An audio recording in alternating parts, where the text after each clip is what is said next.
गौतम बुद्ध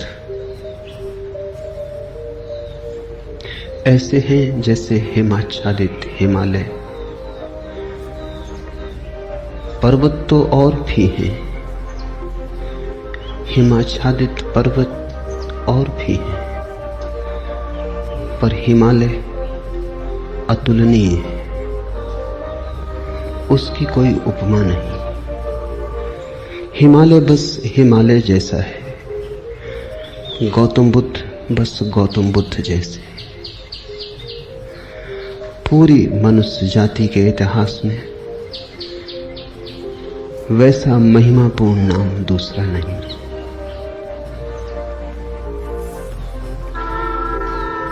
गौतम बुद्ध ने जितने हृदयों की वीणा को बजाया है उतना किसी और ने नहीं। गौतम बुद्ध के माध्यम से जितने लोग जागे और जितने लोगों ने परम भगवत्ता उपलब्ध की उतनी किसी और के माध्यम से नहीं। गौतम बुद्ध की वाणी अनूठी है और विशेषकर उन्हें जो सोच विचार चिंतन मनन विमर्श के आदि हैं।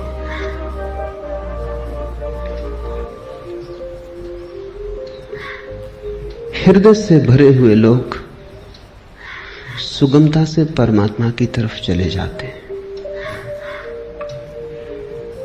लेकिन हृदय से भरे हुए लोग कहां हैं? और हृदय से भरने का कोई उपाय भी तो नहीं है। हो तो हो, न हो तो न हो, ऐसी आकस्मिक नैसर्गिक बात पर निर्भर नहीं रहा जा सकता। बुद्ध ने उनको चेताया जिनको चेताना सर्वाधिक कठिन है। विचार से भरे लोग, बुद्धिवादी, चिंतन मननशील, प्रेम और भाव से भरे लोग तो परमात्मा की तरफ सरलता से झुक जाते हैं, उन्हें झुकाना नहीं पड़ता। उनसे कोई ना भी कहे तो भी वे पहुंच जाते हैं, उन्हें पहुंचाना नहीं पड़ता। लेकिन वे तो बहुत थोड़े हैं और उनकी संख्या रोज थोड़ी होती गई है। उंगलियों पर गिने जा सके ऐसे लोग हैं। मनुष्य का विकास मस्तिष्क की तरफ हुआ है, मनुष्य मस्तिष्क से भरा है। इसलिए जहां जीसस हार जाएं, जहां कृष्ण की पकड़ न बैठे, वहां भी बुद्ध नहीं हारते। वहां भी बुद्ध प्राणों की अंतरतम में पहुंच जाते। बुद्ध का धर्म बुद्धि का धर्म कहा गया है। बुद्धि पर उसका आदि तो है, अंत नहीं। शुरुआत बुद्धि से है, प्रारंभ बुद्धि से है, क्योंकि मनुष्य वहां खड़ा है। लेकिन अंत उसका बुद्धि में नहीं। अंत तो परम अतिक्रमण है, जहां सब विचार खो जाते, सब बुद्धिमत्ता विसर्जित हो जाती, जहां केवल साक्षी, मात्र साक्षी शेष रह जाता है।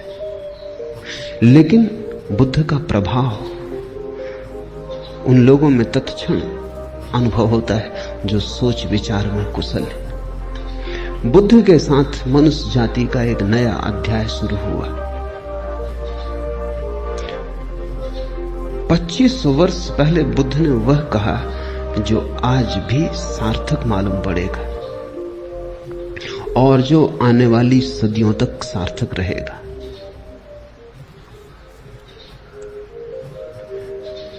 बुद्ध ने विश्लेषण दिया, एनालिसिस दी, और जैसा सूक्ष्म विश्लेषण उन्होंने किया कभी किसी ने न किया था और फिर दोबारा कोई न कर पाया।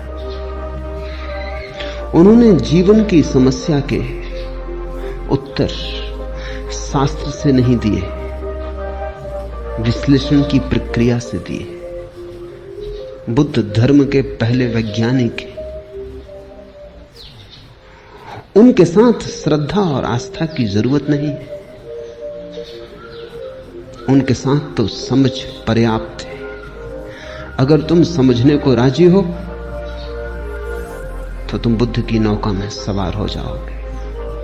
अगर श्रद्धा भी आएगी तो समझ की छाया होगी, लेकिन समझ के पहले श्रद्धा की मांग बुद्ध की नहीं।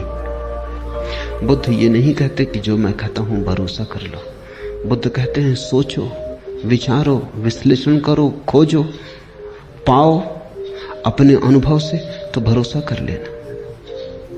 दुनिया के सारे धर्मों ने भरोसे को पहले रखा है, सिर्फ बुद्ध को छोड़कर। दुनिया के सारे धर्मों में श्रद्धा प्राथमिक है, फिर ही कदम उठेगा। बुद्ध ने कहा अनुभव प्राथमिक है, श्रद्धा आनुषंगिक है। अनुभव होगा तो श्रद्धा होगी, अनुभव होगा तो आस्था होगी। इसलिए बुद्ध कहते हैं आस्था की कोई जरूरत नहीं है, अनुभव के साथ अपने से आ जाएगी, तुम्हें लानी नहीं। और तुम्हारी लाई हुई आस्था का मूल्य भी क्या हो सकता है? तुम्हारी लाई आस्था के पीछे भी छिपे होंगे तुम्हारे संदेह। तुम आरोपित भी कर लोगे विश्वास को, तो भी विश्वास के पीछे अविश्वास खड़ा होगा। तुम कितनी ही दृढ़ता से भरोसा करना चाहो, लेकिन तुम्हारी दृढ़ता कपती रहेगी और तुम जानते रहोगे कि जो तुम्हारे अनुभव में नहीं उतरा है उसे तुम चाहो भी तो भी कैसे मान सकते हो, मान भी लो तो भी कैसे मान सकते हो। तुम्हारा ईश्वर कोरा शब्द जाल होगा जब तक अनुभव की किरण न उतरी हो। तुम्हारे मोक्ष की धारणा मात्र शाब्दिक होगी जब तक मुक्ति का थोड़ा स्वाद तुम्हें न लगा हो। बुद्ध ने कहा मुझ पर भरोसा मत करना, मैं जो कहता हूं उस पर इसलिए भरोसा मत करना कि मैं कहता हूं। सोचना, विचारना, जीना तुम्हारे अनुभव की कसौटी पर सही हो जाए तो ही सही है, मेरे कहने से क्या सही होगा। बुद्ध के अंतिम वचन हैं अपदीपो भव, अपने दिए खुद बनना। और तुम्हारी रोशनी में तुम्हें जो दिखाई पड़ेगा फिर तुम करोगे भी क्या? आस्था ना करोगे तो करोगे क्या? आस्था सहज होगी, उसकी बात ही उठानी व्यर्थ है। बुद्ध का धर्म विश्लेषण का धर्म है, लेकिन विश्लेषण से शुरू होता है, समाप्त नहीं होता। वहां समाप्त तो परम संश्लेषण पर होता है। बुद्ध का धर्म संदेह का धर्म है, लेकिन संदेह से यात्रा शुरू होती है, समाप्त नहीं होती। समाप्त तो परम श्रद्धा पर होती। इसलिए बुद्ध को समझने में बड़ी भूल हुई, क्योंकि बुद्ध संदेह की भाषा बोलते तो लोगों ने समझा ये संदेहवादी है। हिंदू तक न समझ पाए, जो जमीन पर सबसे ज्यादा पुरानी कौम। बुद्ध निश्चित ही बड़े अनूठे रहे होंगे, तभी तो हिंदू तक समझने से चूक गए। हिंदुओं तक कोई आदमी खतरनाक लगा, घबराने वाला लगा। हिंदुओं को भी लगा कि ये तो सारे आधार गिरा देगा धर्म के। और यही आदमी है जिसने धर्म के आधार पहली दफा ढंग से रखे। श्रद्धा पर भी कोई आधार रखा जा सकता है, अनुभव पर ही आधार रखा जा सकता है। अनुभव की छाया की तरह श्रद्धा उत्पन्न होती। श्रद्धा अनुभव की सुगंध है, और अनुभव के बिना श्रद्धा अंधी है। और जिस श्रद्धा के पास आंख ना हो, उससे तुम सत्य तक पहुंच पाओगे? बुद्ध ने बड़ा दुस्साहस किया। बुद्ध जैसे व्यक्ति पर भरोसा करना एकदम सुगम होता है। उसके उठने बैठने में प्रामाणिकता होती है, उसके शब्द शब्द में वजन होता है, उसके होने का पूरा ढंग स्वयं सिद्ध होता है। उस पर श्रद्धा आसान हो जाती है। लेकिन बुद्ध ने कहा तुम मुझे अपनी बैसाखी मत बनाना। तुम अगर लंगड़े हो, मेरी बैसाखी के सहारे चल लिए, कितनी दूर चलोगे, मंजिल तक न पहुंच पाओगे। आज मैं साथ हूं, कल मैं साथ न रहूंगा, फिर तुम्हें अपने ही पैरों पर चलना है। मेरी रोशनी से मत चलना, क्योंकि थोड़ी देर को संग साथ हो गया है अंधेरे जंगल में, तो मेरी रोशनी में थोड़ी देर रोशन हो लोगे, फिर हमारे रास्ते अलग हो जाएंगे। मेरी रोशनी मेरे साथ होगी, तुम्हारा अंधेरा तुम्हारे साथ होगा। अपनी रोशनी पैदा करो, अप दीपो भव। ये बुद्ध का धम्मपद। कैसे वो रोशनी पैदा हो सकती है अनुभव की, उसका विश्लेषण है। श्रद्धा की कोई मांग नहीं है, श्रद्धा की कोई आवश्यकता भी नहीं है। इसलिए बुद्ध को लोगों ने नास्तिक कहा, क्योंकि बुद्ध ने यह भी नहीं कहा कि तुम परमात्मा पर श्रद्धा करो। तुम कैसे करोगे श्रद्धा? तुम्हें पता होता तो तुम श्रद्धा करते ही, तुम्हें पता नहीं है। इस अज्ञान में तुम कैसे श्रद्धा करोगे? और अज्ञान में तुम जो श्रद्धा बांध भी लोगे, वो तुम्हारी अज्ञान के ईंटों से बना हुआ भवन होगा। उसे तुम परमात्मा का मंदिर कैसे कहोगे? वो तुमने भय में बना लिया होगा। मौत डराती होगी, इसलिए सहारा पकड़ लिया होगा। यहां जिंदगी हाथ से जाती मालूम होती होगी, इसलिए स्वर्ग की कल्पनाएं कर ली होंगी। लेकिन इन कल्पनाओं से, भय पर खड़ी हुई इन धारणाओं से कहीं कोई मुक्त हुआ है? इसी से ही तो आदमी पंगु है, इससे ही तो आदमी पक्षाघात में दबा है। इसलिए बुद्ध ने ईश्वर की बात नहीं की। एच.जी. वेल्स ने बुद्ध के संबंध में कहा है कि पृथ्वी पर इस जैसा ईश्वरीय व्यक्ति और इस जैसा ईश्वर विरोधी व्यक्ति एक साथ पाना कठिन है। So god like and so godless. अगर तुम ईश्वरीय प्रतिभाओं को खोजने निकलो तो तुम बुद्ध से ज्यादा ईश्वरीय प्रतिभा कहां पाओगे? सो गॉडलेस, और फिर भी इतना ईश्वर शून्य, ईश्वर की बात ही नहीं की। इस शब्द को ही गंदा माना, इस शब्द का उच्चार नहीं किया। इससे यह मत समझ लेना कि ईश्वर विरोधी थे बुद्ध। उच्चार नहीं किया क्योंकि उस परम शब्द का उच्चार किया नहीं जा सकता। उपनिषद कहते हैं ईश्वर के संबंध में कुछ कहा नहीं जा सकता, लेकिन इतना तो कह ही देते। बुद्ध ने इतना भी ना कहा। वो परम उपनिषद, उनके पार उपनिषद नहीं जाता। जहां उपनिषद समाप्त होते हैं वहां बुद्ध शुरू होते। आखिर इतना तो कह ही दिया, रोक ना सके अपने को कि ईश्वर निर्गुण है, तो निर्गुण उसका गुण बना दिया। कहा कि ईश्वर निराकार है, तो निराकार उसका आकार हो गया। लेकिन बिना कहे न रह सके। उपनिषद के ऋषि भी बोल गए। मौन में ही संभालना था उस संपदा को, बोलकर गंवा दी। बंधी मुट्ठी लाख की थी, खुली दो कौड़ी की हो गई। वो बात ऐसी थी कि कहनी नहीं थी, क्योंकि तुम जो कुछ भी कहोगे वो गलत होगा। ये कहना भी कि परमात्मा निराकार है गलत है, क्योंकि निराकार भी एक धारणा है। वो भी आकार से ही जुड़ी है। आकार के विपरीत होगी तो भी आकार से संबंधित है। निराकार का क्या अर्थ होता है? जब भी अर्थ खोजने जाओगे आकार का उपयोग करना पड़ेगा। निर्गुण का क्या अर्थ होता है? जब भी कोई परिभाषा पूछेगा गुण को परिभाषा में लाना पड़ेगा। ऐसी निर्गुणता भी बड़ी नपुंसक है जिसकी परिभाषा में गुण लाना पड़ता है। और ऐसे निराकार में क्या निराकार होगा जिसको समझाने के लिए आकार लाना पड़ता है।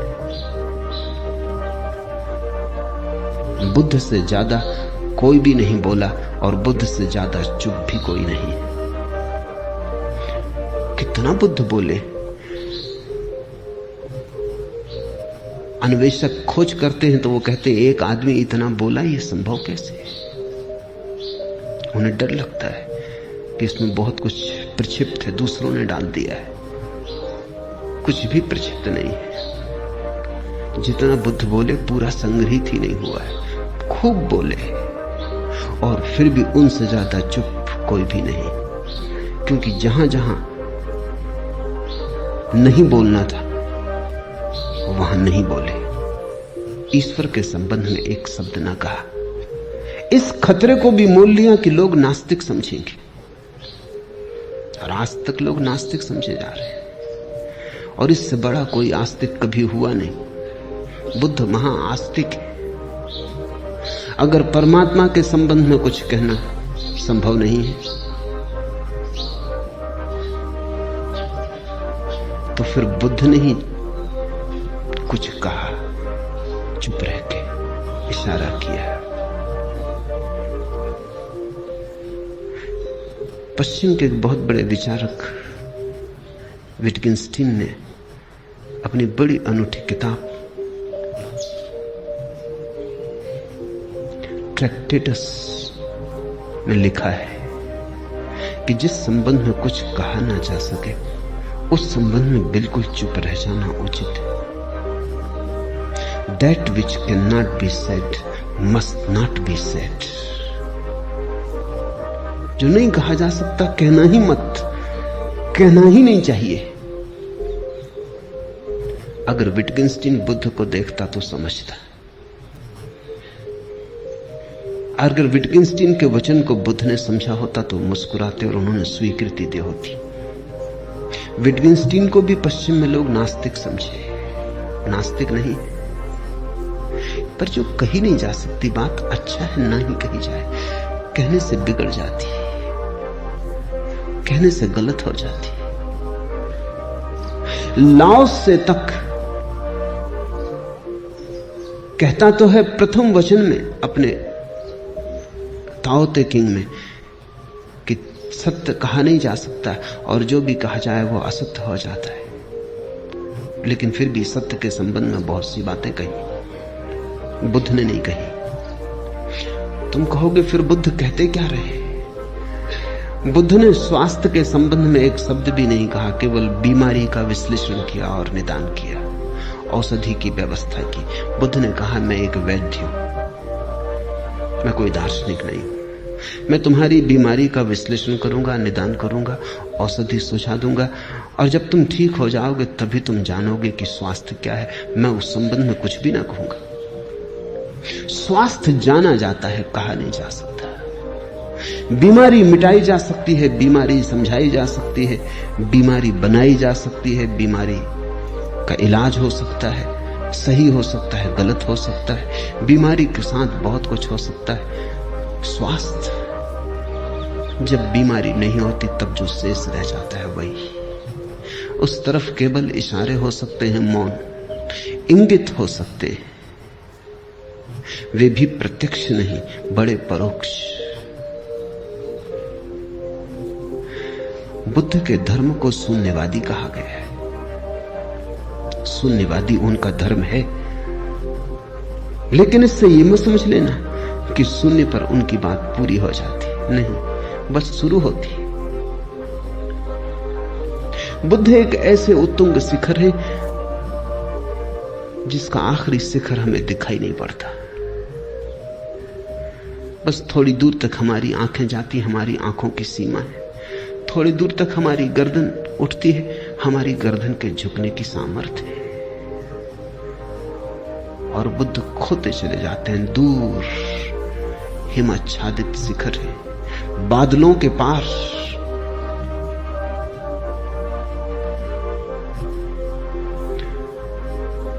उनका प्रारंभ तो दिखाई पड़ता है, उनका अंत दिखाई नहीं पड़ता।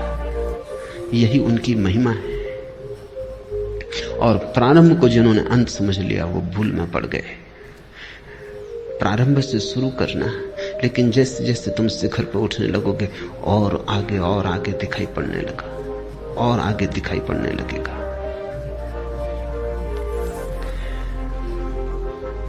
बहुत लोग बोले, बहुत लोगों ने मनुष्य के रोग का विश्लेषण किया है, लेकिन ऐसा सचोट नहीं। बड़े सुंदर ढंग से लोगों ने बातें कही, बड़े गहरे प्रतीक उपाय में लाए, पर बुद्ध के कहने का ढंग ही और अंदाजे बयां और। जिसने एक बार सुना पकड़ा गया, जिसने एक बार आंख से आंख मिला ली फिर भटक न पाया। जिसको बुद्ध की थोड़ी सी भी झलक मिल गई उसका जीवन रूपांतरित हुआ।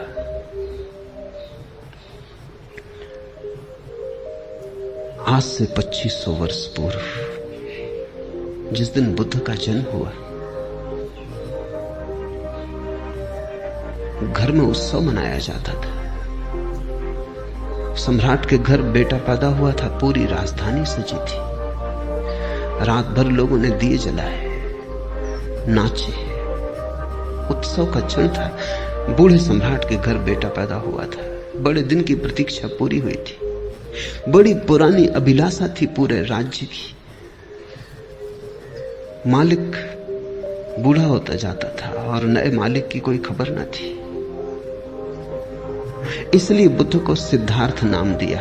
सिद्धार्थ का अर्थ होता है अभिलाषा का पूरा हो जाना। पहले ही दिन जब द्वार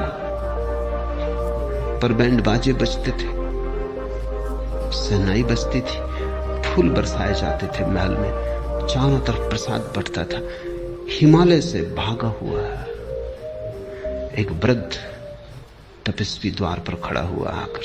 उसका नाम था असीता। सम्राट भी उसे सम्मान करता था और कभी असीता राजधानी नहीं आया था। जब कभी जाना था तो शुद्धोधन को, सम्राट को स्वयं उससे दर्शन करने जाना होता था। ऐसे बचपन के साथी थे। फिर शुद्धोधन सम्राट हो गया, बाजार की दुनिया में उलझ गया। असीता महातपस्वी हो गया। उसकी ख्याति दूर दिगंत तक फैल गई। असीता को द्वार पर आए देखकर शुद्धोधन ने कहा, आप और यहां क्या हुआ, कैसे आना हुआ? कोई मुसीबत है, कोई अड़चन है? कहें। असीता ने कही, नहीं, कोई मुसीबत नहीं, कोई अड़चन। तुम्हारे घर बेटा पैदा हुआ, उसके दर्शन को आया हूं। शुद्धोधन तो समझ ना पाया। सौभाग्य की घड़ी थी ये कि असीता जैसा तपस्वी और बेटे के दर्शन को आया। भागा गया अंतःगृह में, नवजात शिशु को लेकर बाहर आ गया। असीता झुका और उसने शिशु के चरणों में सिर रख दिए और कहते हैं शिशु ने अपने पैर उसकी जटाओं में उलझा दिए। फिर तब से आदमी की जटाओं में बुद्ध के पैर उलझे। फिर आदमी छुटकारा नहीं पा सका। और असीता हंसने लगा और रोने भी लगा।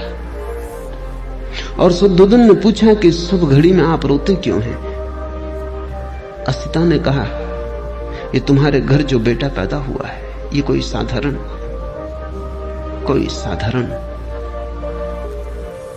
आत्मा नहीं, असाधारण है। कई सदियां बीत जाती।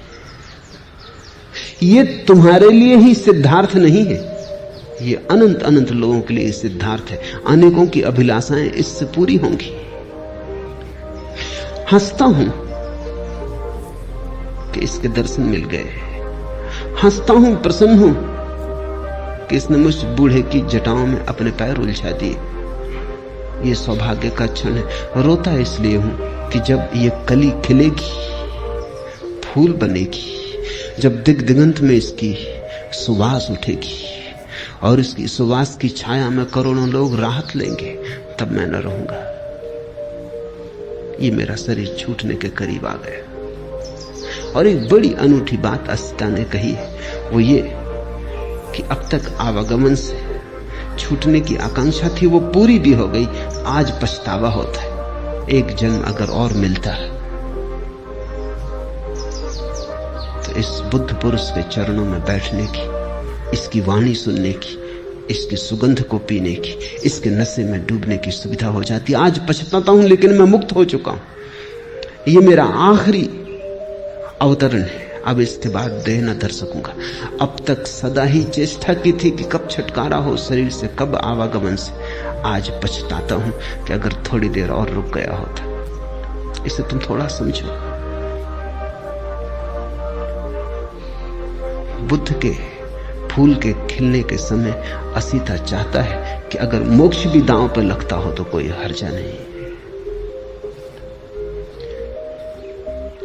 तब से 2500 साल बीत गए, बहुत प्रज्ञा पुरुष हुए, लेकिन बुद्ध अतुलनीय है।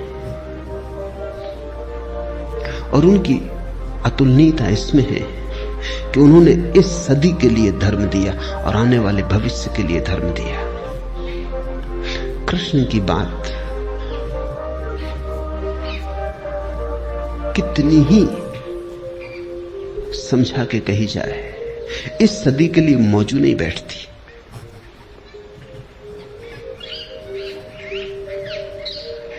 फासला बड़ा हो गया है, बड़ा अंतराल पड़ गया है। कृष्ण ने जिनसे कहा था उनके मनों में और जिनके मन आज उसे सुनेंगे, बड़ा अंतर है। बुद्ध की कुछ बात ऐसी है कि ऐसा लगता है अभी अभी उन्होंने कही। बुद्ध की बात को समसामयिक बनाने की जरूरत नहीं है, वो समसामयिक है, वो कंटेम्पररी है।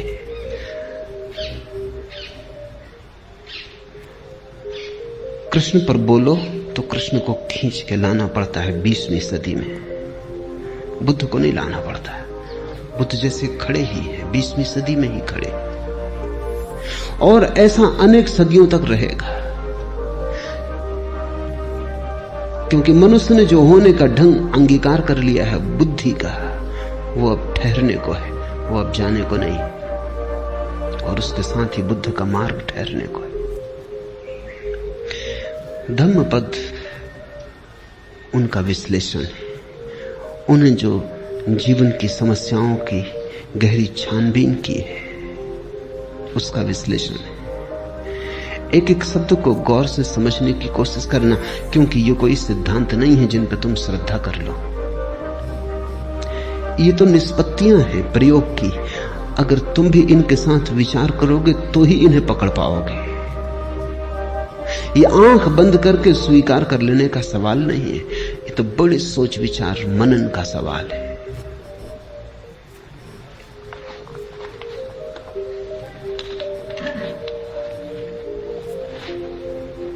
साधारणतः आदमी की जिंदगी क्या है? कुछ सपने,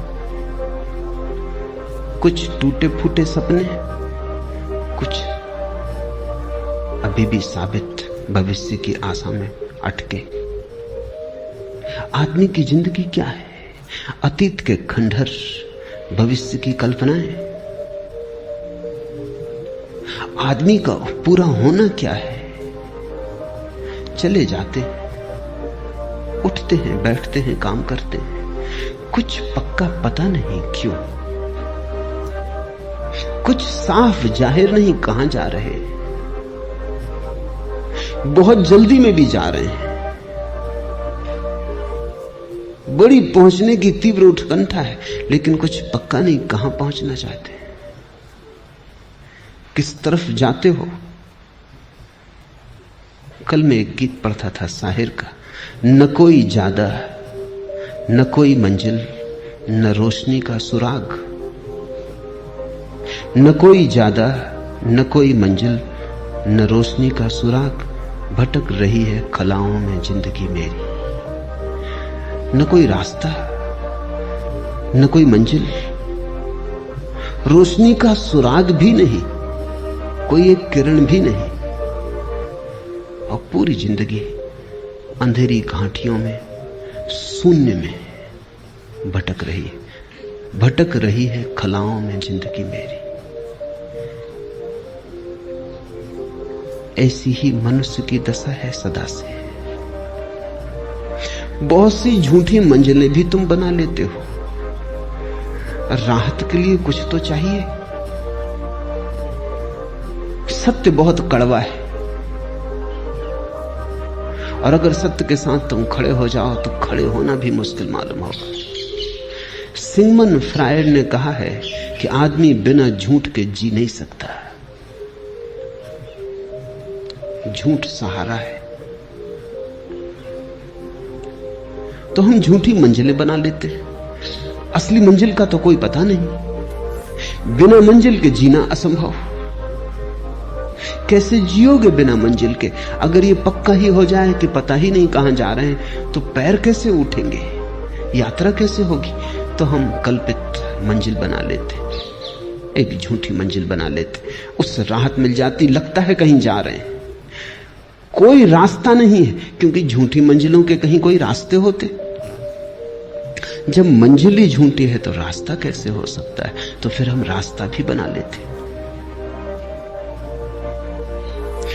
रास्ता बना लेते हैं, मंजिल बना लेते हैं। सब कल्पित, सब मन के जाल, सब सपने।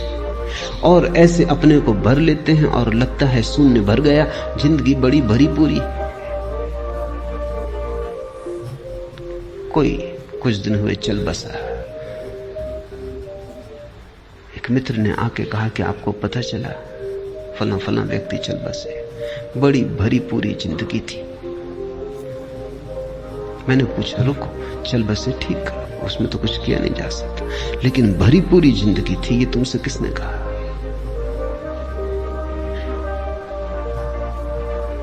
शायद उन्होंने सोच के कहा भी नहीं था। थोड़े झिझके कहा, मैं तो ऐसे ही कह रहा था, कहने की बात थी। पर मैंने कहा तो तुम भी सोचते होगे कि बड़ी भरी पूरी जिंदगी थी, मैं उनको जानता हूं। और अगर तुम मुझसे पूछो तो कुछ भी नहीं हुआ, क्योंकि वो मरे हुए ही थे। अब मरा हुआ मर जाए, इसमें कौन सी बड़ी घटना हो गई? जिंदा वो कभी थे नहीं, क्योंकि जिंदगी तो सत्य के साथ ही उपलब्ध होती है, और कोई जिंदगी नहीं है। लेकिन जो झूठ के साथ जी रहा है वो भी सोचता है जिंदगी भरी पूरी। कितने झूठ तुमने बना रखे। लड़का बड़ा होगा, शादी होगी, बच्चे होंगे, धन कमाएगा, यश पाएगा, और तुम मर रहे हो। और तुम्हारे बाप भी ऐसे ही मरे कि तुम बड़े होगे, कि शादी होगी, कि धन कमाओगे, और तुम्हारा लड़का भी ऐसे ही मरेगा। जिंदगी बड़ी भरी पूरी जा रही है। बाप बेटे के लिए मर जाता है, बेटा अपने बेटे के लिए मर जाता है, ऐसा एक दूसरे पे मरते चले जाते हैं। कोई जीता नहीं। मरना इतना आसान, जीना इतना कठिन। लोग सोचते हैं मौत बड़ी दुस्तर है, गलत सोचते हैं। मौत में क्या दुस्तरता है, क्षण में मर जाते हो। जिंदगी दुस्तर है, 70 साल जीना होता है, और बिना झूठ के तुम जीना नहीं जानते हो, तो तुम 1000 तरह के झूठ खड़े कर लेते हो। यश, पद, प्रतिष्ठा, सफलता, धन। जब इनसे चूक जाते हो तो धर्म, मोक्ष, स्वर्ग, परमात्मा, आत्मा, ध्यान, समाधि पर तुम कुछ ना कुछ, ताकि अपने को भरे रखो। और ध्यान रखना, बुद्ध का सारा जोर झूठ से खाली हो जाने पर है। सत्य से भरना थोड़ी पड़ता है। झूठ से खाली हुए तो जो शेष रह जाता है वही सत्य। गई बीमारी, जो बचा वही स्वास्थ्य है।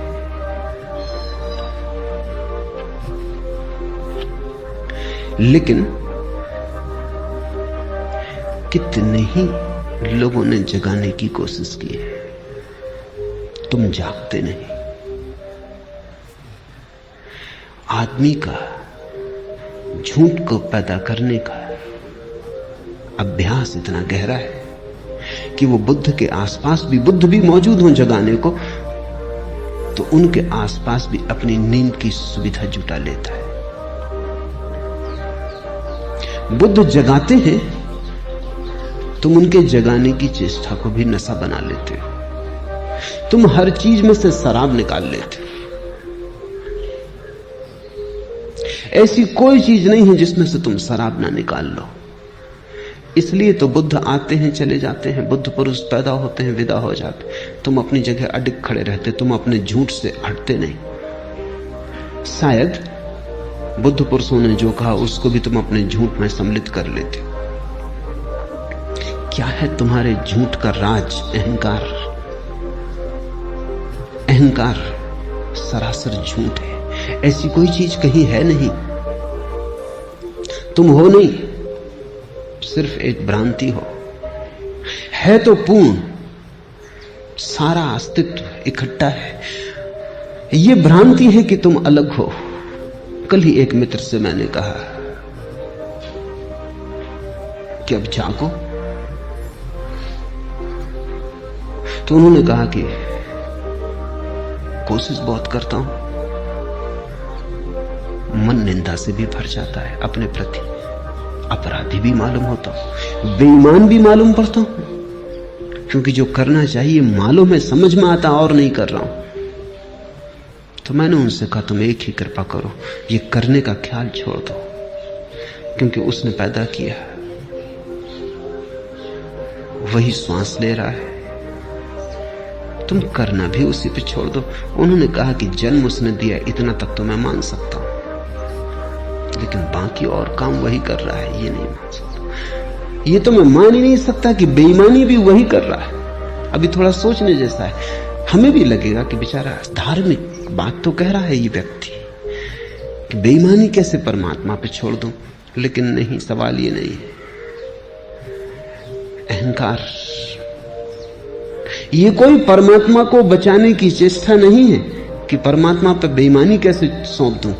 ये भी अहंकार को बचाने की चेष्टा। ध्यान रखना, जब बेईमानी तुम करोगे तो ईमानदारी भी तुम ही करोगे।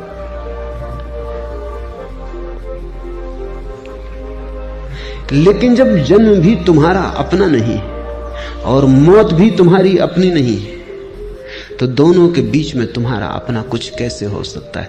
जब दोनों छोर पर आए, जब जन्म के पहले कोई और के हाथ में तुम हो, मौत के बाद किसी और के हाथ में, तो ये बीच की थोड़ी सी जो घड़ियां हैं, इनमें तुम अपने को सोच लेते हो अपने हाथ में, वही भ्रांति हो जाती है। वही अहंकार तुम्हें जगने नहीं देता। वही अहंकार सोने की नई तरकीबें और व्यवस्थाएं खोज लेता है। इसलिए बुद्ध पुरुष आते हैं, उनके तीर ठीक तरकस से तुम्हारे हृदय की तरफ निकलते, पर तुम बचा जाते हो। हजारों खिज्र पैदा कर चुकी है नस्ल आदम की।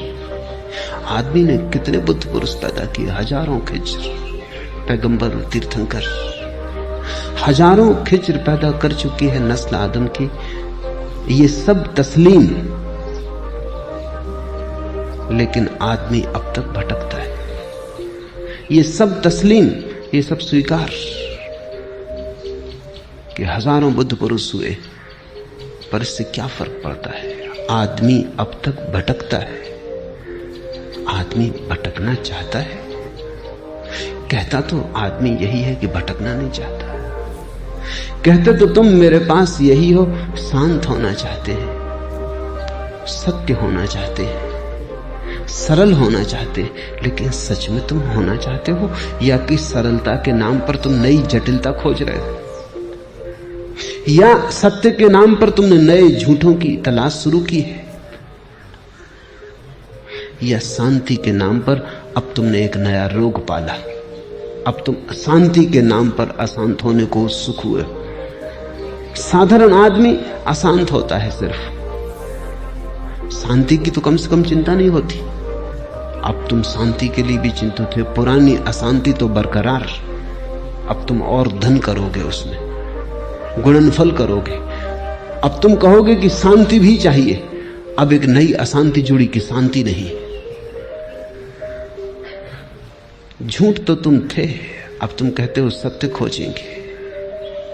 अब तुम सत्य के नाम पर कुछ नए झूठ ईजाद करोगे, स्वर्ग के, मोक्ष के, नरक के, परमात्मा के, आकाश के। मंदिरों में जाओ, स्वर्गों के नक्शे टंगे, पहला स्वर्ग, दूसरा स्वर्ग, पहला खंड, दूसरा खंड, तीसरा खंड, सचखंड तक नक्शे टंगे हुए। आदमी की मूढ़ता की कोई सीमा है, कोई अंत है? अपने घर का भी नक्शा भी तुमसे बनेगा नहीं। अपना भी नक्शा तुम बना ना सकोगे कि तुम क्या हो, कहां हो, कौन हो। तुमने स्वर्ग के नक्शे बना लिए।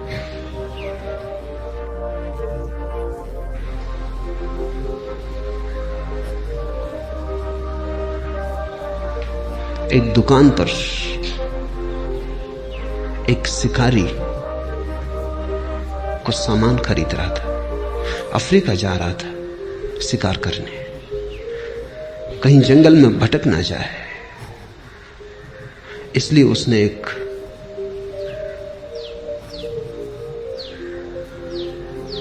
यंत्र खरीदा, दिशा सूचक यंत्र, कंपास। और तो सब ठीक था, उसने खोल के देखा, लेकिन कंपास में पीछे एक आईना भी लगा था। ये उसकी समझ में ना आया।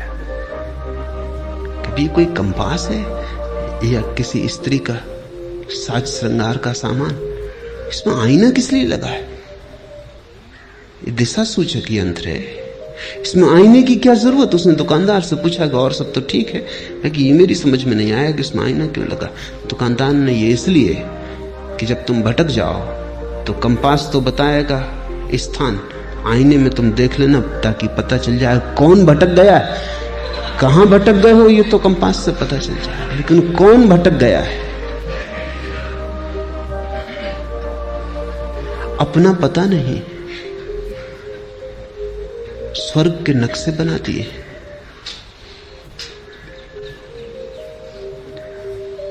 विवाद चल रहे हैं लोगों के, कितने नरक होते हैं।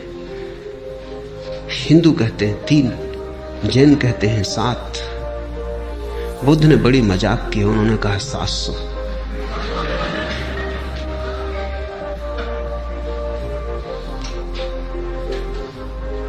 ये मजाक की है, क्योंकि बुद्ध को जरा भी उत्सुकता नहीं इस तरह की मूर्ताओं में। लेकिन मजाक भी नहीं समझ पाते लोग। बुद्ध के मानने वाले हैं जो कहते हैं कि नहीं 700 ही होते हैं, इसलिए कहे। मैं तुमसे कहता हूं 7000।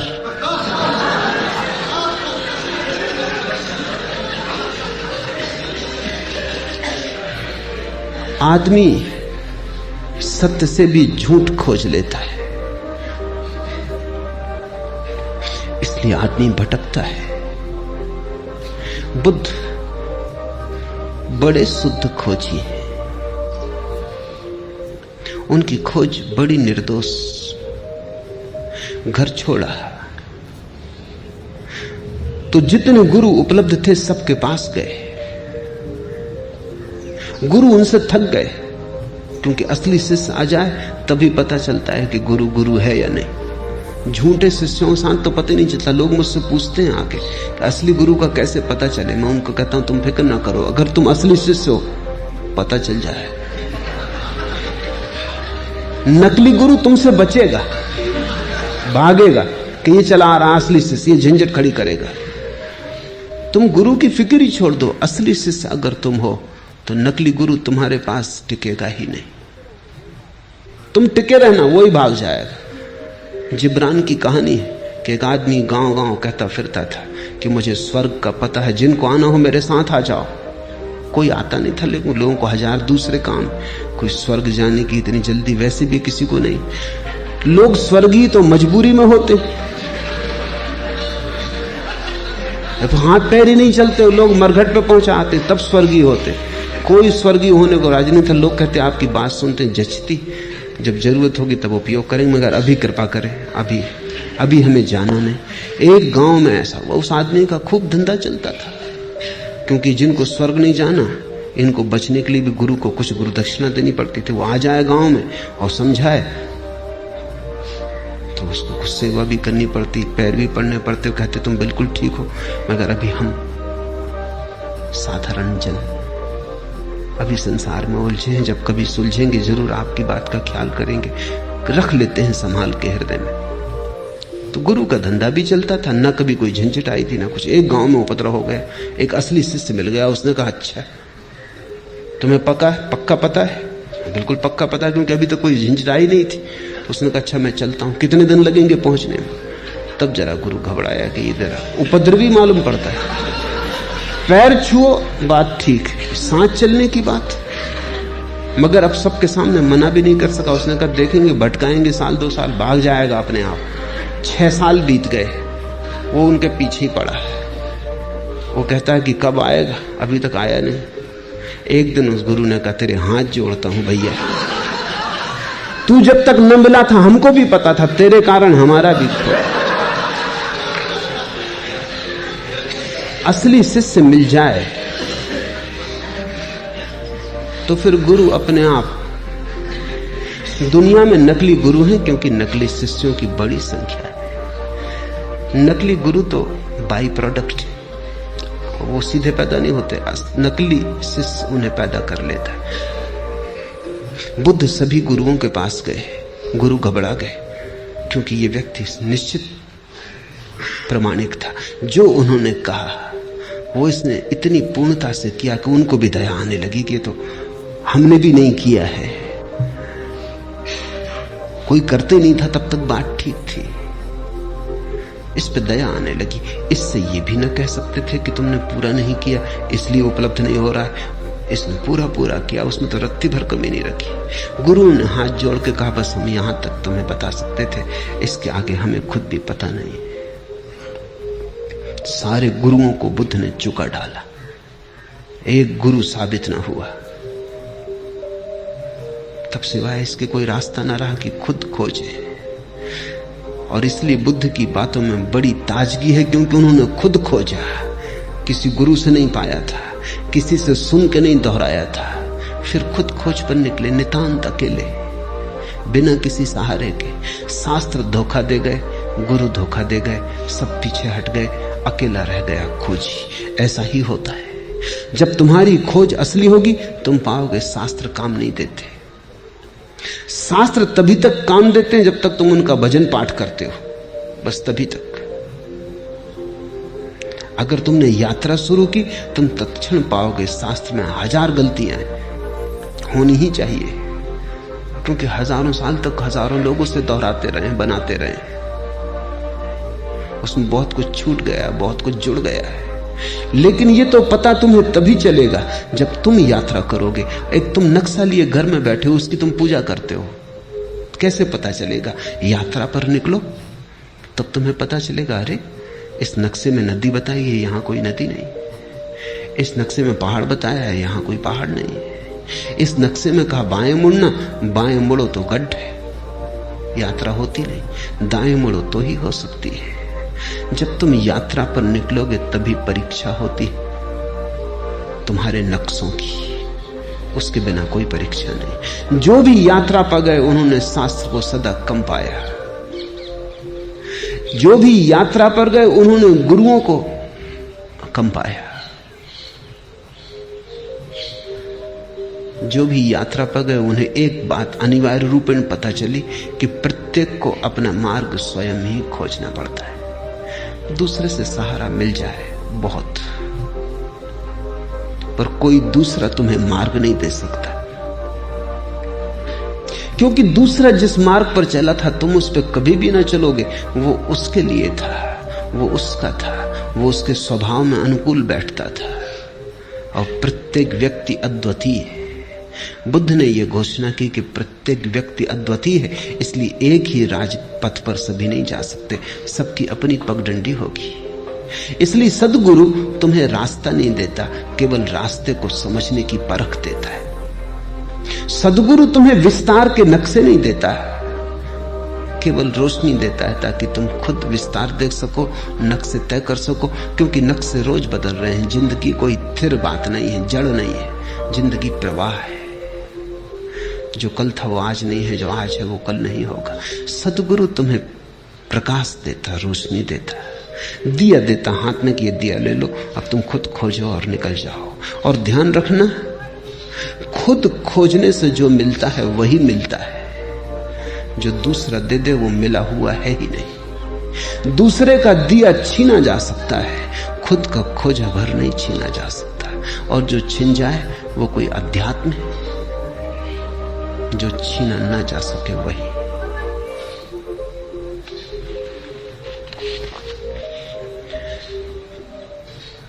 पहली गाथा, मन सभी प्रवृत्तियों का पुरोगामी है, मन उनका प्रधान है, वे मनोमय है।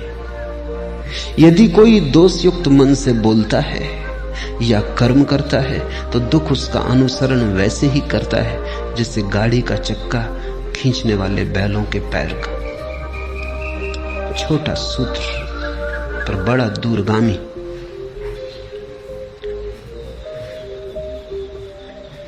ध्यान रखना, बुद्ध किसी शास्त्र को नहीं दोहरा रहे हैं, बुद्ध से शास्त्र पैदा हो रहा है। मन सभी प्रवृत्तियों का पुरोगामी है। कोई भी वृत्ति उठती है, राह पर तुम खड़े हो, एक सुंदर कार निकली, क्या हुआ तुम्हारे मन में? एक छाप पड़ी, एक काली कार निकली, एक प्रतिबिंब गूंजा। कार के निकलने से वासना पैदा नहीं होती। अगर तुम देखते रहो और तुम्हारा देखना ऐसा ही तटस्थ हो जैसे कैमरे की आंख होती, कैमरे के सामने से भी कार निकल जाए, वो फोटो भी उतार देगा तो भी कार खरीदने नहीं जाएगा और न सोचेगा कि कार खरीदनी है। अगर तुम वहां खड़े हो और कैमरे जैसी तुम्हारी आंख है, तुमने सिर्फ देखा, काली कार गुजर गई, चित्र बना गया, एक छाया आई गई, कुछ भी कठिनाई नहीं है। लेकिन जब ये काली छाया कार की तुम्हारे भीतर से निकल रही, तब तुम्हारे मन में एक कामना जगी, ऐसी कार मेरे पास हो। मन में एक विकार उठा, एक लहर उठी, जैसे पानी में किसी ने कंकड़ फेंका और लहर उठी। कार तो जा चुकी, अब लहर तुम्हारे साथ है। अब ये लहर तुम्हें चलाएगी। तुम धन कमाने में लगोगे, या तुम चोरी करने में लगोगे, या किसी की जेब काटोगे। अब तुम कुछ करोगे। अब वृत्ति ने तुम्हें पकड़ा। अब वृत्ति तुम्हारी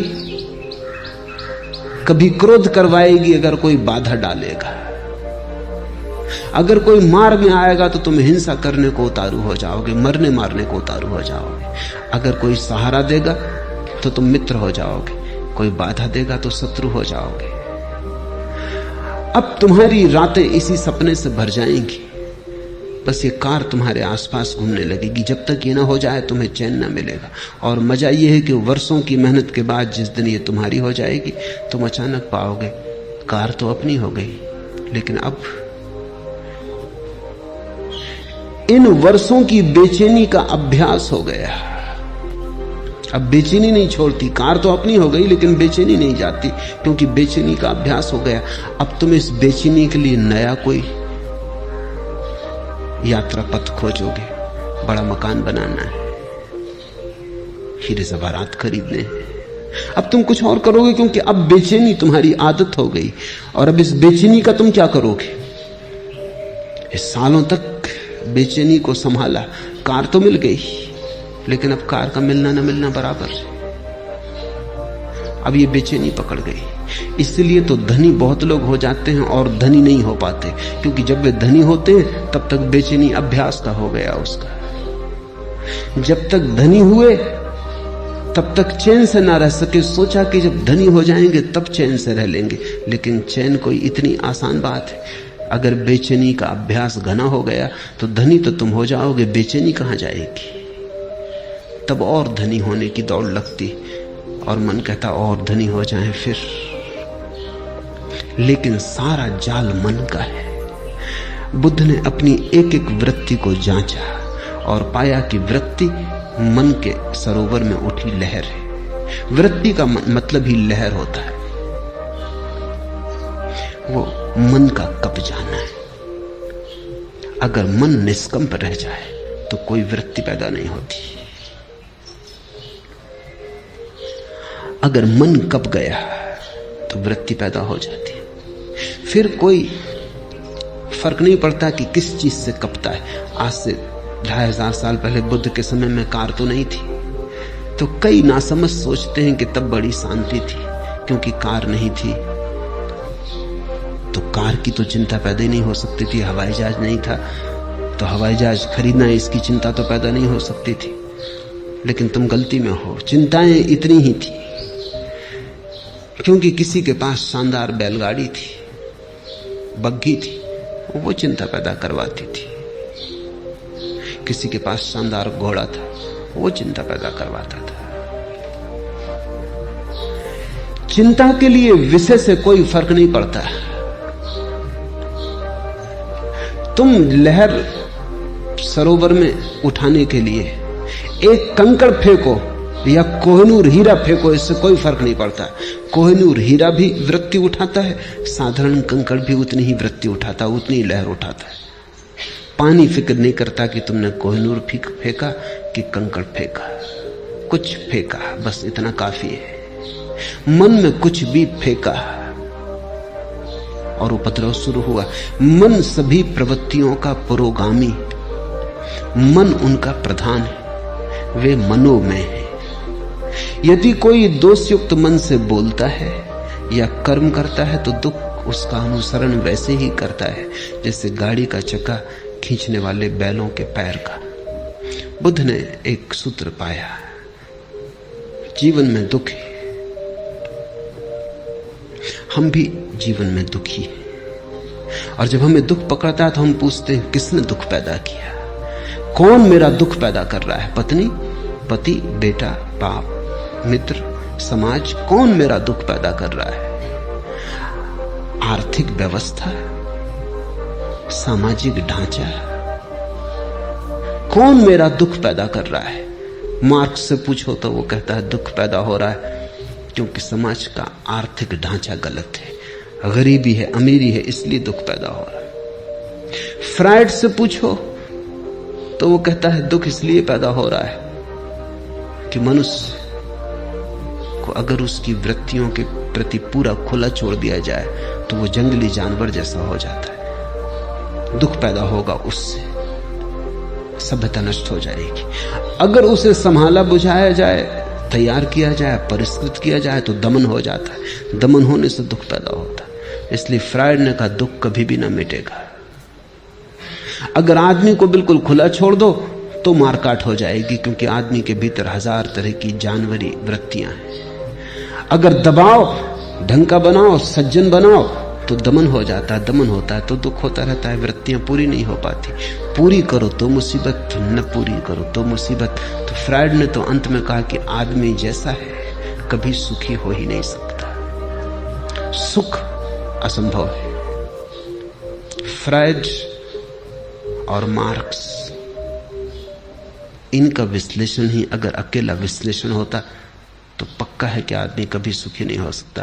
क्योंकि रूस में गरीब अमीर मिट गए लेकिन दुख नहीं मिटा। गरीब अमीर मिट गए तो दूसरे वर्ग खड़े हो गए।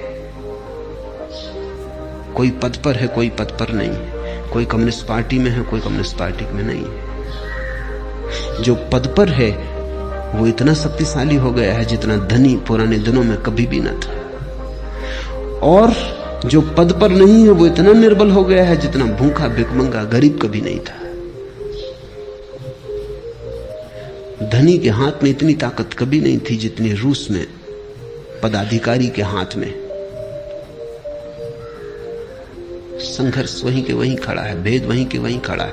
वर्ग नए बन गए, पुराने मिटे। तो कुछ ऐसा लगता है आदमी बीमारी बदलता जाता है। क्रांतियों के नाम से केवल बीमारी बदलती, कुछ भी बदलता नहीं। ऊपर के ढंग बदलते हैं, भीतर का रोग जारी रहता है। सब क्रांतियां व्यर्थ हो गई। सिर्फ बुद्ध की एक क्रांति अभी भी सार्थकता रखती। बुद्ध कहते हैं तुम्हारे मन में ही कारण। बाहर खोजने गए, पहला कदम ही गलत पड़ गया, अब तुम ठीक कभी ना हो पाओगे। तुम्हारे मन में ही दुख का कारण है। जब भी तुम किसी को दुख देना चाहते हो तुम दुख पाओगे। जब भी तुम दुख देने की आकांक्षा से भरे किसी विचार के पीछे जाते हो तुम दुख के बीज बो रहे हो। दूसरे को दुख मिलेगा या नहीं मिलेगा, तुम्हें दुख जरूर मिलेगा। तुम अगर आज दुख पा रहे हो तो बुद्ध कहते हैं कल बोए बीजों का फल है, और अगर कल तुम चाहते हो दुख न पाओ तो आज कृपा करना, आज बीज मत बोना। यदि कोई दोषयुक्त मन से बोलता है, सोचता है, व्यवहार करता है या वैसे कर्म करता है, तो दुख उसका अनुसरण वैसे ही करता है जैसे गाड़ी जाती तो बैलों के पीछे चाक चले आते। तुम्हारे मन में अगर किसी को भी दुख देने का जरा सा भी भाव है तो तुम अपने लिए बीज बो रहे हो, क्योंकि तुम्हारे मन में जो दुख देने का बीज है वो तुम्हारे ही मन की भूमि में गिरेगा, किसी दूसरे की मन की भूमि में नहीं गिर सकता। बीज तो तुम्हारे भीतर है, वृक्ष भी तुम्हारे भीतर ही होगा, फल भी तुम ही भोगोगे। अगर बहुत गौर से देखा जाए तो जब तुम दूसरे को दुख देना चाहते हो तब तुमने अपने को दुख देना शुरू कर ही दिया। तुम दुखी होने शुरू हो ही गए। तुम क्रोधित हो, किसी पर क्रोध करके उसे नष्ट करना चाहते हो, उसे तुम करोगे या नहीं ये दूसरी बात है, लेकिन तुमने अपने को नष्ट करना शुरू कर दिया। बुद्ध कहते थे क्रोध से बड़ी कोई मूढ़ता नहीं, दूसरे के कसूर के लिए तुम अपने को दंड देते।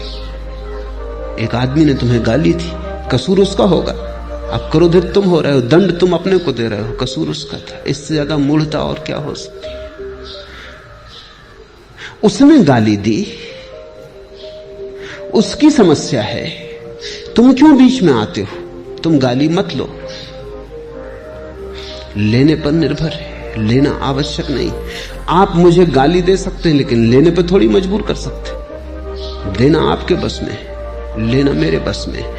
उस मालकियत को मुझसे कोई कभी नहीं छीन सकता। मैं कह सकता हूं कि नहीं लेता, फिर तुम क्या करोगे? तुम्हारी गाली तुम्हीं पर लौट जाएगी। तुमने गाली देने के लिए जो तैयारी में दुख भोगा वो भोगा, अब गाली लौटेगी तब तुम जो दुख भोगोगे वो भोगोगे। जब हम किसी चीज को अपने मन के भीतर ले लेते तभी वो सक्रिय हो जाती है, और दूसरे से लेने की कोई जरूरत नहीं है। तुम अपने भीतर ही इतने दुख के बीज पैदा करते रहते अकारण। मैं कलकत्ते में एक मित्र के घर मेहमान होता था।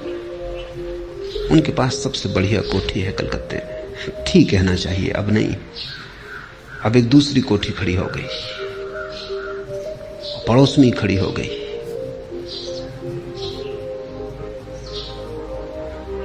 जब मैं उनके घर मेहमान होता था तो वो हमेशा अपने मकान में मुझे ले जाते। कई बार दिखा चुके थे मगर फिर दिखाते, उनका रस खत्म नहीं होता था।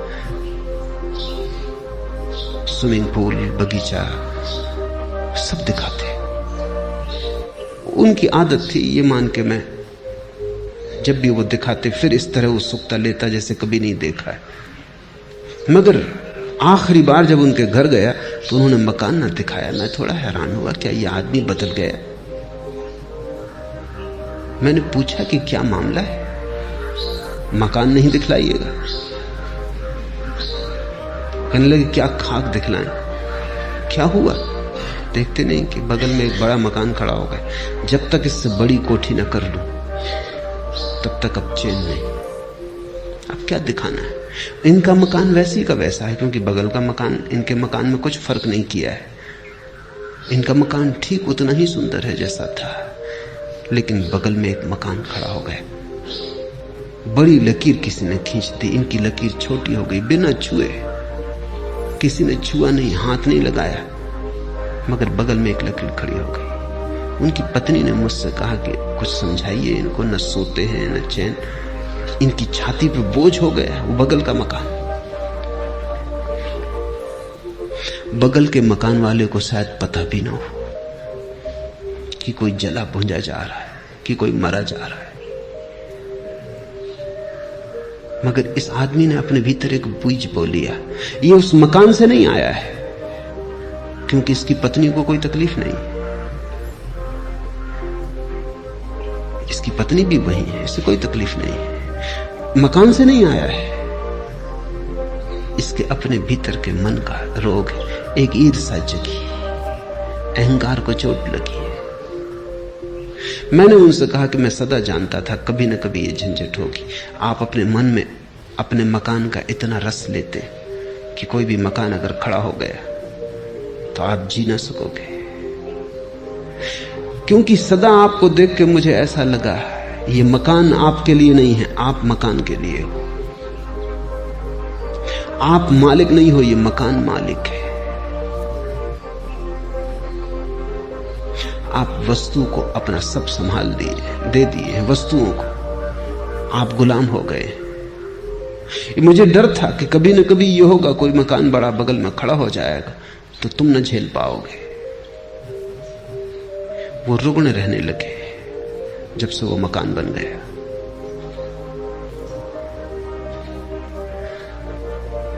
मन में सारा खेल है। यही जिंदगी मुसीबत, यही जिंदगी मसरत, यही जिंदगी हकीकत, यही जिंदगी फसाना। कैसी मन की व्याख्या है, कैसे तुम देखते हो, कैसे तुम सोचते हो, कैसी तुम व्याख्या करते हो जीवन की, सब उस पर निर्भर है।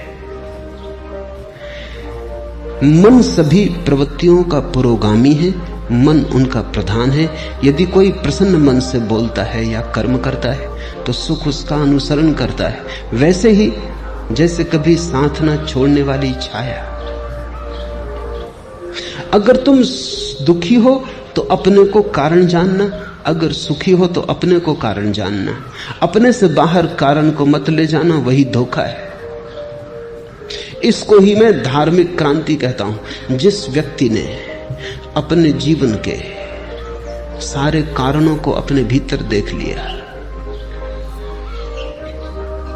वो व्यक्ति धार्मिक हो गया, क्योंकि अब उसके हाथ में है बात। अब दुखी होना हो तो तुम जानते हो कौन से बीज बोने, सुखी होना हो तो जानते हो कौन से बीज बोने। अब कोई मजबूरी न रही।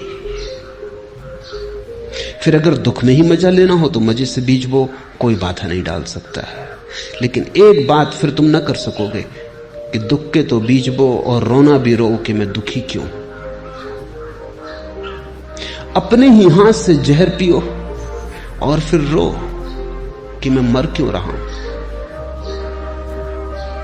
मरना हो मजे से जहर पियो, जीना हो मत पियो। तुम्हारे हाथ है, तुम्हारी प्याली है, तुम्हारा जहर है, और तुम्ही को जीना या मरना है। उसने मुझे डांटा, मुझे मारा, मुझे जीत लिया, मेरा लूट लिया। जो ऐसी गांठें मन में बनाए रखते उनका वैर शांत नहीं होता। उसने दूसरे पर जिनका सारा जोर है, उसने मुझे डांटा, उसने मुझे मारा, उसने मुझे जीत लिया, मेरा लूट लिया। जो दूसरे पर नजर रखते। बुद्ध का एक शिष्य हुआ पूर्णकाश्यप, वो निश्चित ही पूर्ण हो गया था, इसलिए उसे बुद्ध पूर्ण कहते हैं। फिर एक दिन बुद्ध ने उससे कहा कि पूर्ण, अब तू पूर्ण सच में ही हो गया, अब मेरे साथ साथ डोलने की कोई जरूरत ना रही। अब तू जा, अब तू गांव गांव नगर नगर घूम और डोल, मेरी खबर ले जा। मेरे पास तूने जो पाया है उसे लुटा। पुण्य का भगवान, किस दिशा में जाऊं?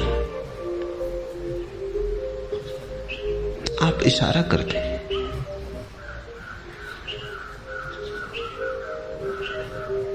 बुद्ध ने कहा तू खुद ही चुन ले, अब तू खुद ही समर्थ है, अब मेरे इशारे की भी कोई जरूरत ना रही। तो पूर्ण ने कहा कि जाऊंगा। सूखा नाम का एक इलाका था बिहार में, वहां जाऊंगा। बुद्ध ने कहा तू खतरा मोल ले रहा है, वो जगह भली नहीं, लोग सज्जन नहीं, लोग बड़े दुष्ट हैं। और लोग सताने में रस लेते हैं। लोग तुझे परेशान करेंगे। इन पीत वस्त्रों में उन्होंने भिक्षु कभी देखा नहीं। वो बड़े जंगली हैं, तू वहां मत जा। पर पुण्य का इसलिए तो उनको मेरी जरूरत है, किसी को तो जाना ही होगा। कब तक वे जंगली रहें? कब तक उनको पशुओं की तरह रहने दिया जाए? मुझे जाना होगा, आज्ञा दे। बुद्ध ने कहा, जा, मेरे 2-3 सवालों के जवाब दे दे। पहला, अगर वे तुझे गालियां दें, अपमान करें तो तुझे क्या होगा? तो पुण्य ने कहा, ये भी आप मुझसे पूछते हैं क्या होगा? आप भली भांति जानते कि मैं प्रसन्न होऊंगा, क्योंकि मेरे मन में ये भाव उठेगा, कितने भले लोग हैं, सिर्फ गालियां देते, मारते नहीं। मार भी सकते थे। बुद्ध ने कहा, ठीक, मगर अगर मारने ही लगे तो तेरे मन में क्या होगा? पुण्य था, आप पूछते, आप भली भांति जानते कि पूर्ण प्रसन्न होगा कि धन्य भाग कि मारते हैं, मार ही नहीं डालते, मार भी डाल सकते थे। बुद्ध ने कहा, आखिरी सवाल पूर्ण, अगर मार ही डालें तो मरते वक्त तेरे मन में क्या होगा? पूर्ण का आप और पूछते, आपको भली भांति मालूम है कि जब मैं मर रहा हूंगा तो मेरे मन में होगा, धन्य भाग, उस जीवन से छुटकारा दिला दिया जिसमें कोई भूल चूक हो सकती थी। बुद्ध ने कहा, अब तू जा, अब तुझे जहां जाना है तू जा। अब तुझे कोई गाली नहीं दे सकता, अब तुझे कोई मार नहीं सकता, अब तुझे कोई मार डाल नहीं सकता। ऐसा नहीं कि वो तुझे गाली ना देंगे, गाली तो वो देंगे, लेकिन तुझे अपनी कोई गाली नहीं दे सकता। ऐसा नहीं कि वो तुझे मारेंगे नहीं, मारेंगे, लेकिन तुझे अब कोई मार नहीं सकता। और कौन जाने, कोई तुझे मार भी डाले, लेकिन अब तू अमृत है, अब तेरी मृत्यु संभव नहीं। सारा खेल मन का है। कैसे हम देखते, उसने मुझे डांटा, उसने मुझे मारा, मुझे जीत लिया, मेरा लूट लिया। जो ऐसी गांठें मन में नहीं बनाए रखते हैं, उनका वैर शांत हो जाता है। और वैर नरक है, कहीं और कोई नरक नहीं। शत्रुता में जीना नरक है। तुम जितनी शत्रुता अपने चारों तरफ बनाते हो, उतना तुम्हारा नरक बड़ा हो जाता है। तुम जितनी मित्रता अपने चारों तरफ बनाते हो, उतना स्वर्ग खड़ा हो जाता है। स्वर्ग मित्रों के बीच जीने का नाम है, नरक शत्रुओं के बीच जीने का नाम है। और सब तुम पे निर्भर है। नरक कोई भौगोलिक जगह नहीं है और न कोई स्वर्ग कोई भौगोलिक जगह है। नक्शों में मत पड़ना। मनोदशाएं, स्टेट्स ऑफ माइंड। जब तुम सारे जगत को मित्र की तरह देखते हो, ऐसा नहीं कि सारा जगत मित्र हो जाएगा, इस भूल में मत पड़ना। लेकिन तुम जब सारे जगत को मित्र की भांति देखते हो, तुम्हारे लिए जगत मित्र हो गया, तुम्हारे शत्रु समाप्त हो गए। और अगर कोई तुम्हारी शत्रुता करेगा तो वो शत्रुता उसके मन में होगी, वो उसकी पीड़ा पाएगा, लेकिन तुम्हें कोई पीड़ा नहीं दे सकता। इस संसार में वैर से वैर कभी शांत नहीं होता, अवैर से ही वैर शांत होता है। यही सनातन धर्म है, यही नियम है। नहीं वैरेन वैरानी समंतीद कुदाचनम, अवैरेन चा समंती एस धम्मो सनातनो। यही सनातन धर्म है। शत्रुता से शत्रुता समाप्त नहीं होती, क्रोध से क्रोध समाप्त नहीं होता, वैर से वैर नहीं मिटता। और जितना वैर बढ़ता जाता है, उतना तुम अपने चारों तरफ अपने हाथों नरक निर्मित करते चले जाते हो। ये जगत तुम्हारी कृति है, तुम चारों तरफ अपना परिवेश बनाते हो। ये बात तुम्हें दिखाई पड़ जाए, ये इशारा तुम्हें समझ आ जाए, तो तुम्हें फिर कोई दुख नहीं दे सकता। तुम्हारा स्वभाव तब सुख हो जाएगा। फैलाओ मैत्री। महावीर ने कहा है, मिट्टी में सब भूएसु वैरम मच्छ न के नहीं। मेरी मित्रता सबसे है, सारे विश्व से, सब भूतों से, सब भूएस, और वैर मेरा किसी से भी नहीं। महावीर के कानों में भी खीले ठोकने वाले मिल गए, पत्थर मारने वाले मिल गए, महावीर को गांव-गांव से खदेड़कर बाहर निकालने वाले मिल गए, लेकिन महावीर यही कहते रहे, वैरम मच न के नहीं, मेरी किसी से कोई शत्रुता नहीं। उनकी होगी, उनका हिसाब वो जाने।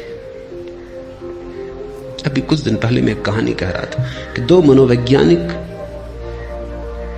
एक ही मकान में, उनका दफ्तर था, रोज सुबह आते, लिफ्ट में सवार होते, अक्सर साथ सवार होते। वो जो लिफ्ट को चलाने वाला सेवक था वो बड़ा हैरान था। जब भी वे दोनों साथ जाते तो पहले एक मनोवैज्ञानिक उतरता है 10वीं 12वीं मंजिल पे कहीं। जब भी वो उतरता है दरवाजे से लौट के दूसरे मनोवैज्ञानिक के ऊपर थूकता, चला जाता अपनी तरफ, और दूसरा चुपचाप अपना रुमाल निकाल के अपना मुंह पहुंच लेता, टाई पहुंच लेता, या कोट पे पड़ गया होता थूक, पहुंच लेता, रख लेता और बस तैयारी करने लगता, क्योंकि 15वें या 20वें मंजिल पे उसको उतरना। आखिर उस लिफ्ट मैन को और संभालना मुश्किल हो गया। एक दिन उसने कहा कि बात बहुत हो जा रही, ये मामला क्या है, ये आदमी क्यों आपके ऊपर थूकता है? तो उस मनोवैज्ञानिक ने कहा, ये उसकी समस्या है, उसी से पूछो, मेरा इसमें कोई हाथ ही नहीं, ये समस्या उसकी है, उसी से पूछो, बेचारा जरूर कोई ना कोई पागलपन उससे सवार है, मेरा तो कुछ भी नहीं बिगड़ता, पहुंच लेता हूं। उसकी सोचो, असली तकलीफ वही पा रहा है। थूकने के पहले तकलीफ पाता होगा, थूकते वक्त तकलीफ पाता है, पीछे तकलीफ पाता होगा, क्योंकि समस्या उसकी है, वही कुछ कर रहा है, हम तो केवल दर्शक हैं। अगर जीवन को ऐसे देखने की कला आ जाए तो फिर तुम्हें कोई दुख नहीं दे सकता।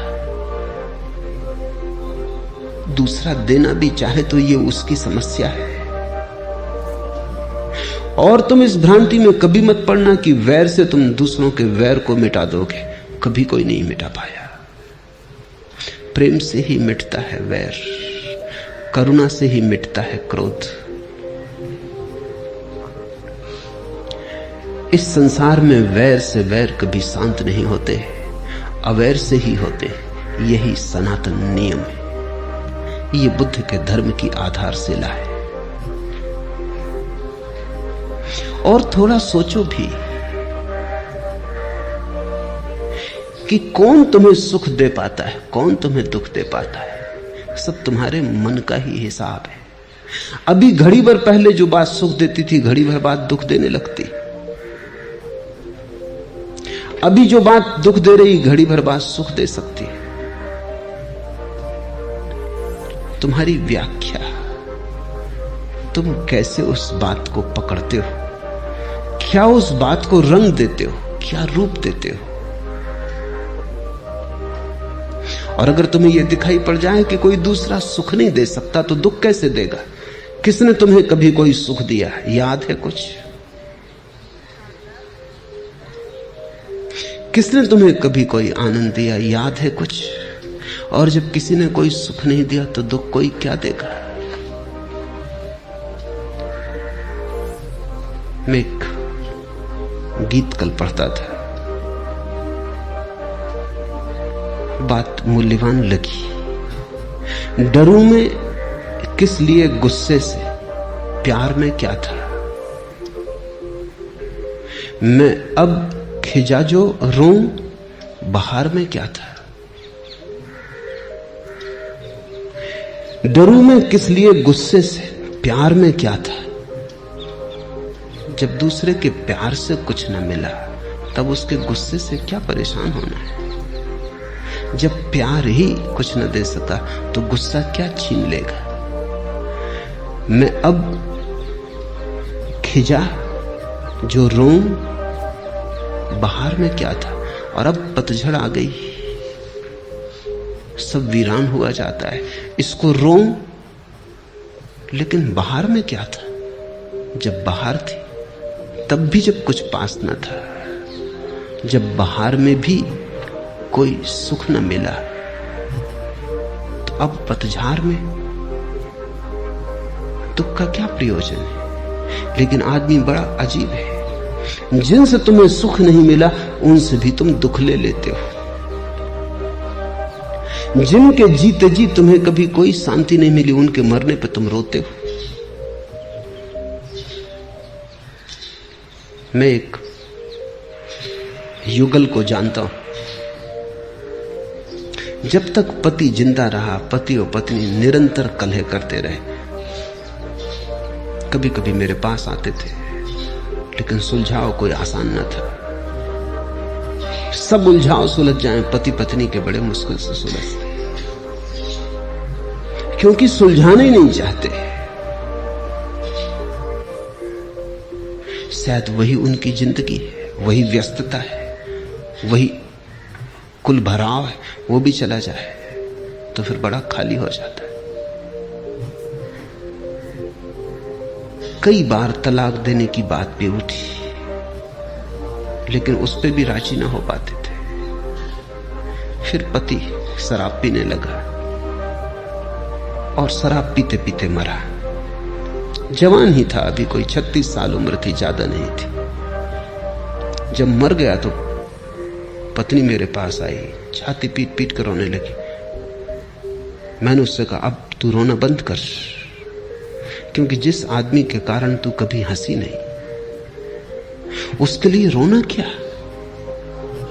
और मैं जानता हूं कि 1000 बार तेरे मन में यह सवाल उठता रहा होगा कि यह आदमी मर ही जाए तो अच्छा, बोल झूठ कहता हूं या सच। वो थोड़ी चौंकी। उसने कहा, आपको कैसे पता चला? पता चलने की क्या बात है? कितनी बार तूने नहीं सोचा है कि आदमी मर ही जाए तो झंझट मिटे। अब मर गया, आकांक्षा पूरी हो गई, अब क्यों रोती है? जिससे तुझे सुख नहीं मिला उससे दुखी होने का क्या प्रयोजन है? लेकिन यही बड़े मजे की बात है, सुख लेने में तो तुम बड़े कंजूस, दुख लेने में तुम बड़े कुशल। सुख तो तुम बामुश्किल स्वीकार करते हो, दुख तुम द्वार सजा के खड़े हो सदा, स्वागतम, हाथ फैलाए खड़े हो सदा। तुम दुखी होना चाहते हो, दुखवादी हो, अन्यथा कोई कारण नहीं तुम्हारे दुखी होने का। जीवन को जो जानते हैं वो पहचान लेते हैं कि न तो दूसरे से सुख मिलता है न दुख मिलता है, न तो किसी के जीवन से तुम्हें जीवन मिलता है न किसी के मौत से तुम्हें मौत मिलती है। डरूं मैं किस लिए गुस्से से, प्यार में क्या था? मैं अब खिजा जो रोऊं, बाहर में क्या था? और जब तुम्हें दोनों बातें साफ दिखाई पड़ जाती तब जैसे एक उद्घाटन हो जाता है भीतर, एक बिजली कौन जाती है कि ये मैं ही हूं, अपनी ही शक्ल देखता हूं, दूसरे तो केवल दर्पण है, अपने ही प्रतिबिंब, अपनी ही प्रतिध्वनि, अपनी ही परछाई पकड़ता हूं, दूसरे तो केवल दर्पण है, घाटियां हैं जिनमें अपनी ही आवाज गूंज के लौट आती।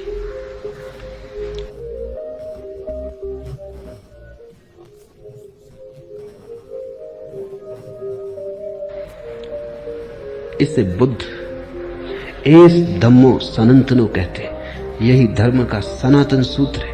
न परमात्मा, न मोक्ष, न वेद,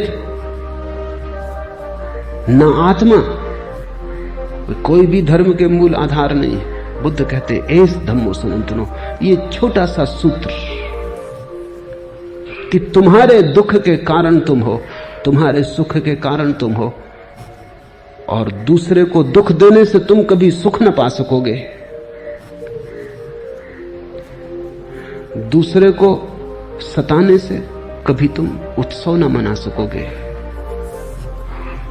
वैर से वैर शांत नहीं होता, अवैर से शांत हो जाता है। अवैर बरस जाए, वैर की अग्नि शांत हो जाती। फिर हो या न शांत, ये कोई सवाल नहीं है, तुम्हारे लिए समाप्त हो जाती है। जिस व्यक्ति को ये सूत्र समझ में आ गया उसके लिए नर्क नहीं, वो यहीं इसी क्षण में प्रविष्ट जाता है। उसका स्वर्ग कल नहीं है, उसका स्वर्ग अभी है। हम इस संसार में नहीं रहेंगे, सामान्य जन ये नहीं जानते, और जो इसे जानते हैं उनके सारे कलह शांत हो जाते। बड़ी थोड़ी देर का बसेरा है, रैन बसेरा।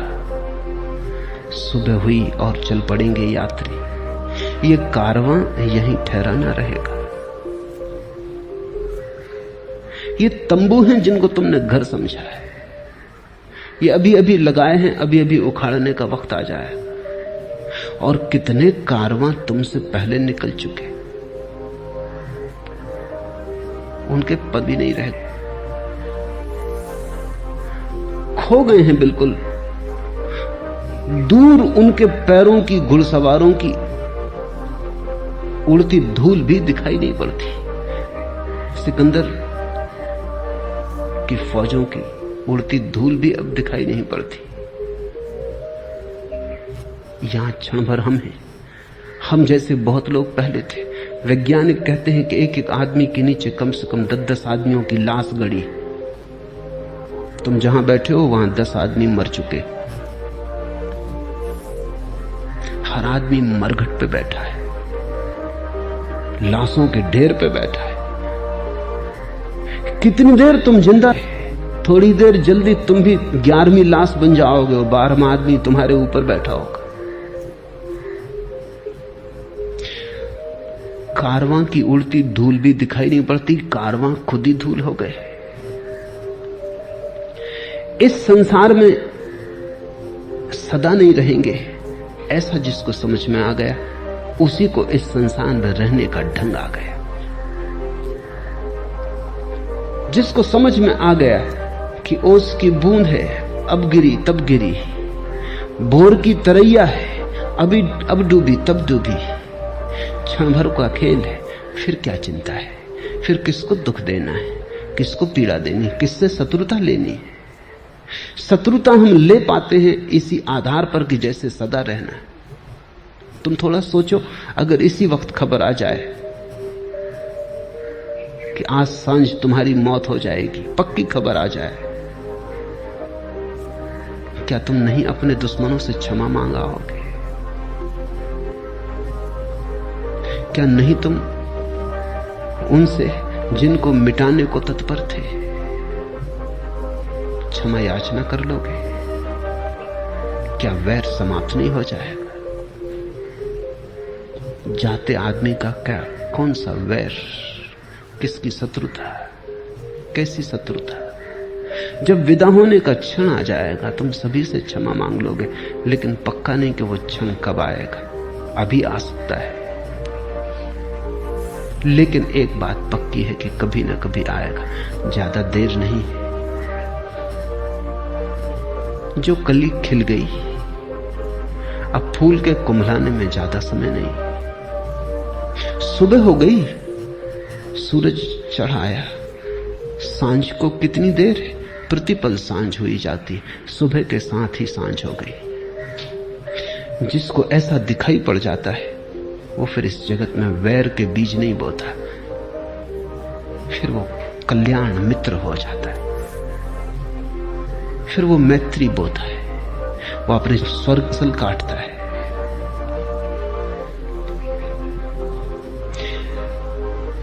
हम इस संसार में नहीं रहेंगे, सामान्य जन ये नहीं जानते, ऐसे जीते हैं जैसे सदा यहां रहना है, उसी से सारी भूल हो जाती है।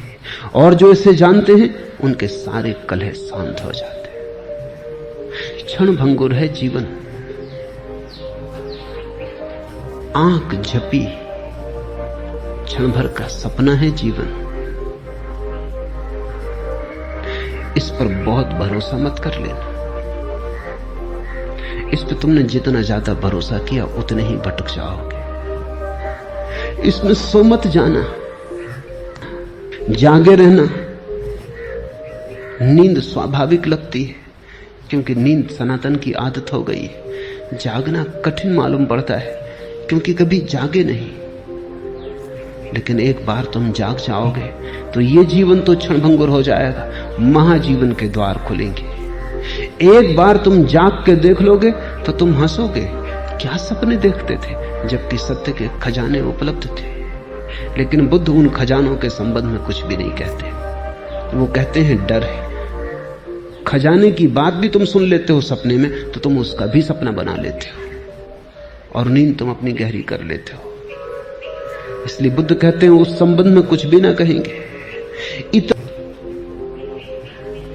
इसलिए बुद्ध निषेधात्मक है, निगेटिव है। उनका धर्म नकार का है।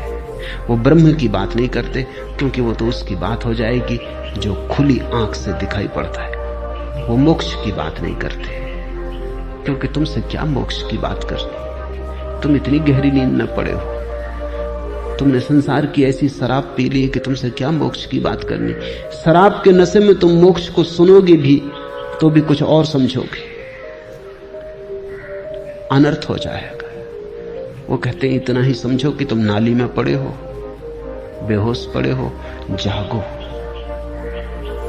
बुद्ध मेटाफिजिक्स, दर्शन शास्त्र की बात नहीं करते, सिर्फ तुम्हारी बीमारी की बात करते हैं। और निदान उनका दुरुस्त 100% सही है। इस निदान पर सोचना।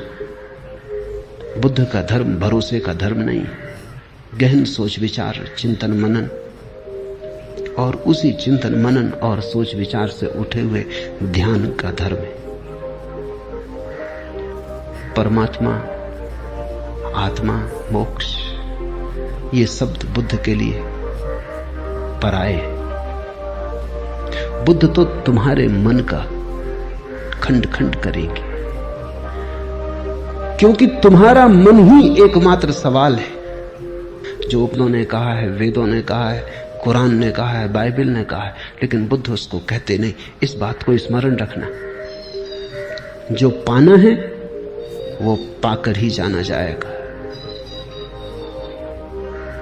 उसकी चर्चा व्यर्थ है और उसकी चर्चा खतरनाक है।